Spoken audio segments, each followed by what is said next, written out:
Okay, now we're at the back bay. We are standing on a little observation deck a couple of feet, about 8 feet above the back bay. You can see behind me, you can see the back bay, but we came from the beach, and the beach was higher, it has dunes, and that's the upland environment, and now we're down lower, where we're down close to sea level. And there's no dunes in the way, and we're also at a stretch of the beach, which is the only area in this Galveston State Park where you can go from the dunes all the way to the back bay without, except for the road, any structures. So this is a completely natural experience of the beach. In the back bay, we have various environments. We have water that comes in little inlets, and we have low marshes. And the low marshes are where the sediments are collecting, the grasses and the reeds collect it, and then the water comes in through the back bay tides and erodes and makes these channels. The other thing that's back here is we have briny waters, because the waters from the coast are coming in and they're infiltrating. As the tide comes in, this water comes in, and this is a very salty environment.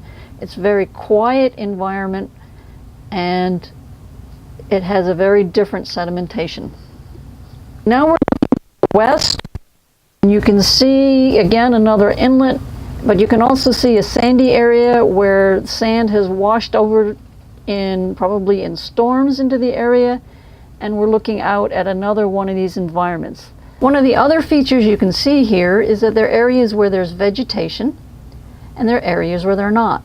And this is important for preservation of the sediments, because the areas where there's no vegetation, the sediments can be altered by the winds and by the tides. Areas where there's vegetation, the roots and the grasses will protect the sediment, and the sediment can't go anywhere. As we talk about the vegetation, I've talked about the land plants, but another important feature is out in the water. There are lots of grasses that grow in the water, there are lots of marine kelp, there are algae, and all of these are very important for another aspect of our modern environment, in that they sequester carbon dioxide, because a plant's natural cycle is to take in carbon dioxide and then breathe out oxygen. And this respiration you probably learned about, but the taking in of the CO2 is very important because it can help interact with climate change, in that coastal areas are very important carbon sinks, and that all of these vegetation in the water will absorb the CO2, and then it's trapped there because then the grasses die and the CO2 is trapped in the dead marsh plants and the dead ocean plants.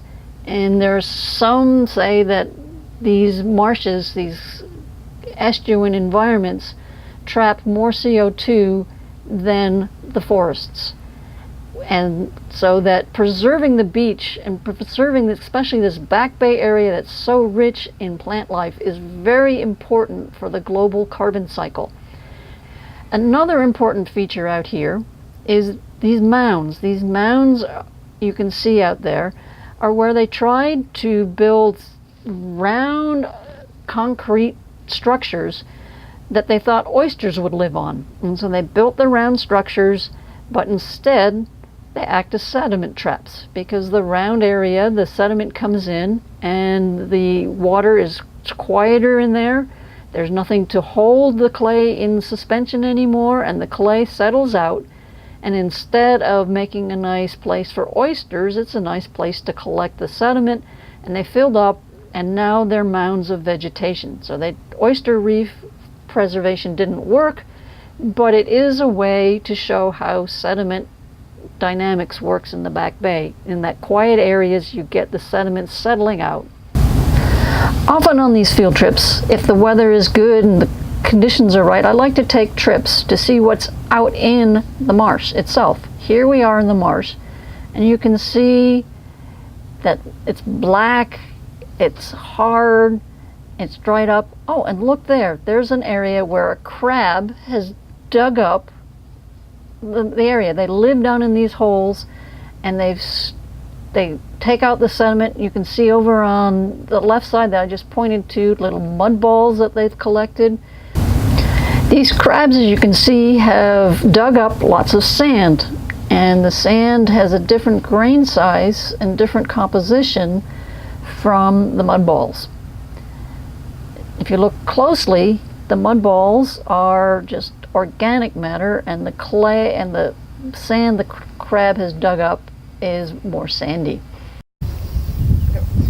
We see all the organic matter in this sediment, and we can think about what's going to happen in many years from now to this organic matter.